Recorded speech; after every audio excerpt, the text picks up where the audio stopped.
ನಮಸ್ಕಾರ ವೀಕ್ಷಕರೇ.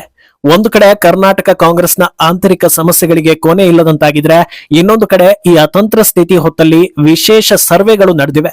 ಈ ಹೊತ್ತಲ್ಲಿ ಕರ್ನಾಟಕದಲ್ಲಿ ಎಲೆಕ್ಷನ್ ಆದ್ರೆ ಯಾರು ಗೆಲ್ಲಬಹುದು ಅಂತ ರಾಷ್ಟ್ರೀಯ ಸಂಸ್ಥೆಯೊಂದು ಸಮೀಕ್ಷೆ ನಡೆಸಿದೆ. ಇದರಲ್ಲಿ ಸಿಕ್ಕಿರೋ ವರದಿ ಬಹುಶಃ ಎಲ್ಲರೂ ನಿರೀಕ್ಷಿಸಿರುವಂತೆಯೇ ಇದೆ. ಆದ್ರೆ ವಿಷಯ ಅದಲ್ಲ. ಜಾತಿವಾರು ಅಭಿಪ್ರಾಯ ಸಂಗ್ರಹದಲ್ಲಿ ಬಂದಿರೋ ವರದಿ ನೋಡಿ ಎಲ್ಲರೂ ಅಚ್ಚರಿ ಪಡುವಂತಾಗಿದೆ. ಆದ್ರಿಂದ ಕರ್ನಾಟಕದ ಭವಿಷ್ಯ ಮುಂದೆ ಹೇಗಿರ್ಬೋದು ಅನ್ನೋ ನಿಟ್ಟಿನಲ್ಲೂ ಕೂಡ ಚರ್ಚೆಗಳಾಗ್ತಾ ಇದೆ. ಇದಕ್ಕಿಂತ ಪ್ರಮುಖವಾಗಿ ಡಿಕೆಗೆ ಸಿಎಂ ಪಟ್ಟ ನೀಡೋದು ಇಷ್ಟು ಕಗ್ಗಂಟಾಗ್ತಾ ಇರೋದು ಯಾಕೆ ಅನ್ನೋದಕ್ಕೂ ಕೂಡ ಇದರಲ್ಲಿ ಉತ್ತರ ಸಿಕ್ಕಿದೆ. ಏನೋ ಇದೇ ಸಮೀಕ್ಷೆಯಲ್ಲಿ ಇನ್ನೂ ಹಲವು ವಿಚಾರಗಳನ್ನ ಹಂಚಿಕೊಳ್ಳಲಾಗಿದೆ. ಕಾಂಗ್ರೆಸ್ ಸರ್ಕಾರದ ಮೇಲೆ ಜನರಿಗೆ ಅಸಮಾಧಾನ ಶುರುವಾಗಿದ್ದು ಯಾವಾಗ, ಈ ಬಿಕ್ಕಟ್ಟಿನ ಸಮಯದಲ್ಲಿ ವಿಮುಖರಾದ್ರ ಅನ್ನೋದಕ್ಕೂ ಕೂಡ ಉತ್ತರ ಕೊಟ್ಟಿದ್ದಾರೆ. ಇದರ ಜೊತೆಗೆ ಕರ್ನಾಟಕದಲ್ಲಿ ಪ್ರಧಾನಿ ಮೋದಿ ಫ್ಯಾಕ್ಟರ್ ಈಗಲೂ ಇದೆಯಾ, ಯಾವ ಮಟ್ಟದಲ್ಲಿ ಇದೆ ಅನ್ನೋದನ್ನ ಕೂಡ ಇಲ್ಲಿ ಡೇಟಾ ಸಮೇತ ವಿವರಿಸ್ತಾ ಹೋಗಿದ್ದಾರೆ. ಇದೆಲ್ಲವನ್ನ ವಿವರಿಸ್ತಾ ಹೋಗ್ತೀವಿ. ಈ ವಿಡಿಯೋವನ್ನ ತಪ್ಪದೆ ಕೊನೆ ತನಕ ನೋಡಿ. ಅದಕ್ಕೂ ಮುನ್ನ ಮೀಡಿಯಾ ಮಾನ್ಸ್ಟರ್ ಚಾನಲ್ ಅನ್ನ ತಪ್ಪದೆ ಸಬ್ಸ್ಕ್ರೈಬ್ ಮಾಡಿ. ಎಸ್, ಕರ್ನಾಟಕದ ಜನರು ಟಿವಿ ಮುಂದೆ ಕೂತು ಇನ್ನೇನಾಗುತ್ತೆ, ಇನ್ನೇನಾಗ್ಬೋದು, ಇನ್ನೆಷ್ಟು ದಿನ ಅಂತ ನೋಡ್ತಾ ಇದ್ರೆ ಅಲ್ಲೆಲ್ಲೋ ಇರೋ ಸಿ ವೋಟರ್ ಸಂಸ್ಥೆ ಇಲ್ಲೇನಾಗ್ಬೋದು ಅನ್ನೋದನ್ನ ಸಮೀಕ್ಷೆ ಮಾಡಿದೆ.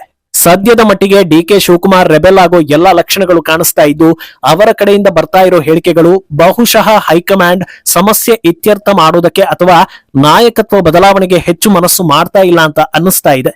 ಇನ್ನೊಂದು ದಿಕ್ಕಲ್ಲಿ ಒಕ್ಕಲಿಗ ಸಮುದಾಯ ಕೂಡ ಕಾಂಗ್ರೆಸ್ ಹೈಕಮಾಂಡ್ ವಿರುದ್ಧ ರೊಚ್ಚಿಗೆದ್ದಿದ್ದು, ನ್ಯಾಯಯುತವಾಗಿ ಇನ್ನುಳಿದ ಅವಧಿಯಲ್ಲಿ ಡಿಕೆ ಶಿವಕುಮಾರ್ ಅವರಿಗೆ ಅಧಿಕಾರ ಹಸ್ತಾಂತರ ಮಾಡಬೇಕು ಅನ್ನೋ ಒತ್ತಾಯವನ್ನ ಮಾಡ್ತಾ ಇದ್ದಾರೆ. ಇಂಥ ವಿಷಮ ಪರಿಸ್ಥಿತಿಯಲ್ಲಿ ಸರ್ಕಾರ ಬಿದ್ದೋ ಅಥವಾ ವಿಸರ್ಜನೆ ಆಗಿಯೋ ಸಡನ್ ಆಗಿ ಎಲೆಕ್ಷನ್ ಆಗ್ಬಿಟ್ರೆ ಗೆಲ್ಲೋದು ಯಾರು ಅನ್ನೋದನ್ನ ಸಿ ವೋಟರ್ಸ್ ಹೇಳ್ತಾ ಇದೆ. ಇದರಲ್ಲಿ ತೀರಾ ಕುತೂಹಲ ಏನಿಲ್ಲ. ಬಿಜೆಪಿ ಅಥವಾ ಎನ್ಡಿಎ ಸರ್ಕಾರವನ್ನ ಜನರು ಆರಿಸ್ತಾರೆ ಅನ್ನೋದನ್ನ ಈ ಸಮೀಕ್ಷೆ ಹೇಳ್ತಾ ಇದೆ. ಹಲವು ಆಯಾಮಗಳಲ್ಲಿ ಈ ಸಮೀಕ್ಷೆ ನಡೆದಿದ್ದು, ಮೊದಲಿಗೆ ಪ್ರಸ್ತುತ ಸರ್ಕಾರದ ಬಗ್ಗೆ ಜನರ ಜಾತಿವಾರು ಒಪಿನಿಯನ್ ಹೇಗಿದೆ ಅನ್ನೋದನ್ನ ಹೇಳ್ತಾ ಹೋಗ್ತಾರೆ. ಈ ಸಮೀಕ್ಷೆ ಪ್ರಕಾರ ಎಸ್ಸಿ ಸಮುದಾಯದ 41.7% ಜನರು ಸಿದ್ದರಾಮಯ್ಯ ಬೆನ್ನಿಗೆ ನಿಂತಿದ್ರೆ, ಡಿಕೆ ಬೆನ್ನಿಗೆ 7.4% ಜನರು ನಿಂತಿದ್ದಾರೆ. ಅಚ್ಚರಿ ಏನಂದ್ರೆ ಖರ್ಗೆ ಬೆನ್ನಿಗೆ ನಿಂತಿರೋದು 3.4% ಮಾತ್ರ. ಸದ್ಯ ರಾಜ್ಯದಲ್ಲಿ ಡಿಕೆಗೆ ಸಿಎಂ ಸ್ಥಾನ ತಪ್ಪಿಸೋದಕ್ಕೆ ದಲಿತ ಸಿಎಂ ಅಸ್ತ್ರ ಪ್ರಯೋಗ ಆಗ್ತಾ ಇದೆ ಅನ್ನೋ ಬಲವಾದ ಆರೋಪಗಳಿವೆ. ಆದ್ರೆ ಈ ಲೆಕ್ಕದ ಪ್ರಕಾರ ಮಲ್ಲಿಕಾರ್ಜುನ ಖರ್ಗೆಗೆ ಅತ್ಯಂತ ಕಡಿಮೆ ಬೆಂಬಲ ಇದೆ ಅನ್ನೋದು ಕಾಣಿಸ್ತಾ ಇದೆ. ಇನ್ನು ಕಾಂಗ್ರೆಸ್ ಹೊರತುಪಡಿಸಿ ಇತರೆ ಪಕ್ಷಗಳ ಕಡೆಗೆ 0.3% ಎಸ್ಸಿ ಬೆಂಬಲ ಇದೆ. ಈಗ ಅಚ್ಚರಿ ವಿಷಯ ಹೇಳೋದಾದ್ರೆ ಬರೋಬ್ಬರಿ 47.2% ಎಸ್ಸಿ ಬೆಂಬಲ ಬಿಜೆಪಿ ಹಾಗೂ ಜೆಡಿಎಸ್ ಅರ್ಥಾತ್ ಎನ್ಡಿಎ ಕಡೆಗೆ ಇದೆ ಅನ್ನೋದನ್ನ ಸಿ ವೋಟರ್ಸ್ ಹೇಳ್ತಾ ಇದೆ. ಇನ್ನು ಎಸ್ಟಿ ಸಮುದಾಯದ ಕಡೆಗೆ ನೋಡಿದರೆ ಸುಮಾರು 35.4% ಜನರು ಸಿದ್ದು ಬೆನ್ನಿಗೆ ನಿಂತಿದ್ದಾರೆ. ಡಿಕೆ ಬೆನ್ನಿಗೆ 5.9%, ಖರ್ಗೆ ಬೆನ್ನಿಗೆ 2%, ಇತರೆ ಪಕ್ಷಗಳ ಕಡೆಗೆ 0.4% ಜನರ ಒಲವಿದೆ. ಆದ್ರೆ ಈ ಲಿಸ್ಟ್ ನಲ್ಲೂ ಟಾಪರ್ ಆಗಿರೋದು ಬಿಜೆಪಿ ಹಾಗೂ ಜೆಡಿಎಸ್. ಬರೋಬ್ಬರಿ 56.3% ಜನರು ಎನ್ಡಿಎ ಬೆನ್ನಿಗೆ ನಿಂತಿದ್ದಾರೆ ಅನ್ನೋದನ್ನ ಈ ವರದಿ ಹೇಳ್ತಾ ಇದೆ. ಇನ್ನು ರಾಹುಲ್ ರಿಂದ ಹಿಡಿದು ಕಾಂಗ್ರೆಸ್ ದೊಡ್ಡ ಮಟ್ಟದಲ್ಲಿ ವಿಭಜನೆ ಮಾಡೋ ಹಿಂದೂಗಳ ಸಮುದಾಯಗಳ ಪೈಕಿ ಉಳಿದಿರೋದು ಒಬಿಸಿ. ಅಲ್ಲೂ ಕೂಡ ಅಚ್ಚರಿಯ ಲೆಕ್ಕಗಳು ಹೊರಬರ್ತಾ ಇವೆ.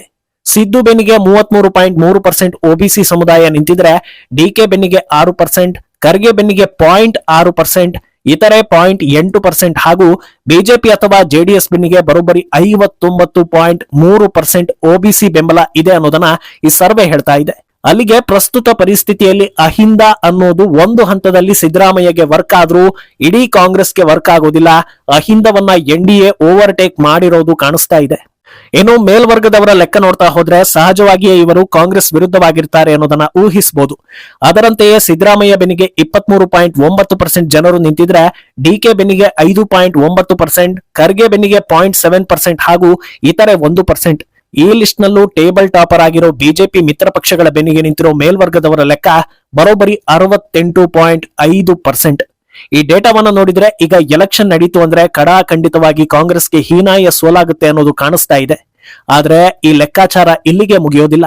ಯಾಕಂದ್ರೆ ಕಾಂಗ್ರೆಸ್ನ ಅತ್ಯಂತ ನಂಬಿಕಸ್ಥ ಹಾಗೂ ಓಲೈಕೆ ಸಮುದಾಯ ಹಾಗೂ ಅಲ್ಪಸಂಖ್ಯಾತರ ಲೆಕ್ಕವನ್ನು ಕೂಡ ನೋಡ್ಬೇಕಾಗುತ್ತೆ. ಅದು ಕೂಡ ದೊಡ್ಡ ಮುನ್ಸೂಚನೆಯನ್ನ ಕೊಡ್ತಾ ಇದೆ. ಮುಸ್ಲಿಂ ಸಮುದಾಯದಲ್ಲಿ ಬರೋಬ್ಬರಿ 74.9% ಜನರು ಸಿದ್ದರಾಮಯ್ಯ ಬೆನ್ನಿಗೆ ನಿಂತಿದ್ರೆ, ಡಿಕೆ ಬೆನ್ನಿಗೆ 9.1% ಮುಸ್ಲಿಂ ಬೆಂಬಲ ಇದೆ.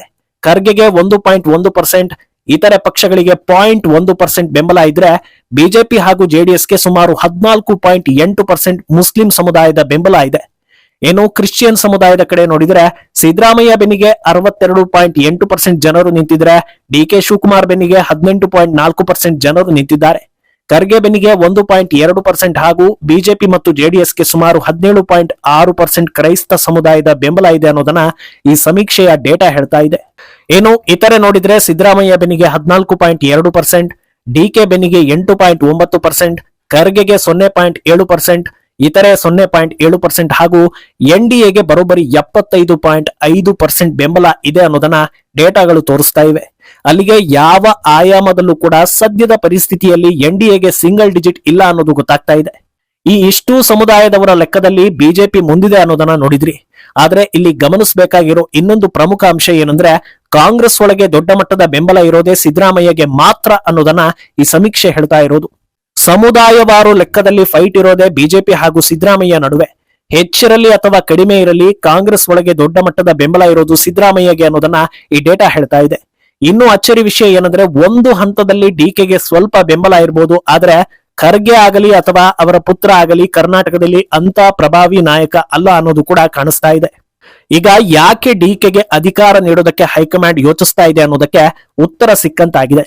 ಕರ್ನಾಟಕ ಕಾಂಗ್ರೆಸ್ ಮಟ್ಟಿಗೆ ಸಿದ್ದರಾಮಯ್ಯನೇ ದೊಡ್ಡ ಮಟ್ಟದ ಪ್ರಭಾವಿ ಆಗಿರೋದ್ರಿಂದ ಡಿಕೆ ಮೇಲೆ ಒಲವಿದ್ರೂ ಅಧಿಕಾರ ನೀಡೋದಕ್ಕೆ ಹಿಂದೇಟು ಹಾಕ್ತಾ ಇದ್ದಾರಾ ಅನ್ನೋ ಪ್ರಶ್ನೆ ಹುಟ್ಟಿದೆ. ಅಂದಹಾಗೆ ಈ ಸಮೀಕ್ಷೆ ಇಲ್ಲಿಗೆ ಮುಗಿಯೋದಿಲ್ಲ. ಕಾಂಗ್ರೆಸ್ ಅಧಿಕಾರಕ್ಕೆ ಬಂದಾಗಿನಿಂದ ಜನರಿಗೆ ಸರ್ಕಾರದ ಮೇಲೆ ಯಾವ ರೀತಿಯ ಅಭಿಪ್ರಾಯ ಇತ್ತು ಅನ್ನೋದು ಕೂಡ ಇಲ್ಲಿ ರಿವೀಲ್ ಆಗಿದೆ. ಬಹಳ ಜನರು ಅಂದ್ಕೊಂಡಿರೋದು ಈ ಅಧಿಕಾರದ ಕಚ್ಚಾಟದಿಂದ ಜನರಿಗೆ ಸರ್ಕಾರ ಬೇಡವಾಗಿದೆ ಅಂತ. ಆದ್ರೆ 2024ರ ಡೇಟಾಗಳನ್ನ ನೋಡ್ತಾ ಹೋದ್ರೂ ಜನರು ಸರ್ಕಾರದ ಪರವಾಗಿ ಇದ್ದಿದ್ದಕ್ಕಿಂತ ವಿರುದ್ಧವಾಗಿದ್ದಿದೆ ಜಾಸ್ತಿ ಅನ್ನೋದು ಕಾಣಿಸ್ತಾ ಇದೆ. 2024ರ ಜೂನ್ ಹೊತ್ತಲ್ಲಿ ಸರ್ಕಾರದ ಕೆಲಸ ತೃಪ್ತಿದಾಯಕವಾಗಿದೆಯಾ ಅನ್ನೋ ಪ್ರಶ್ನೆಗೆ 30% ಜನರು ಹೌದು ಅಂದ್ರೆ ಸುಮಾರು 27% ಜನರು ಓಕೆ ಅಂತ ಹೇಳಿದ್ರು.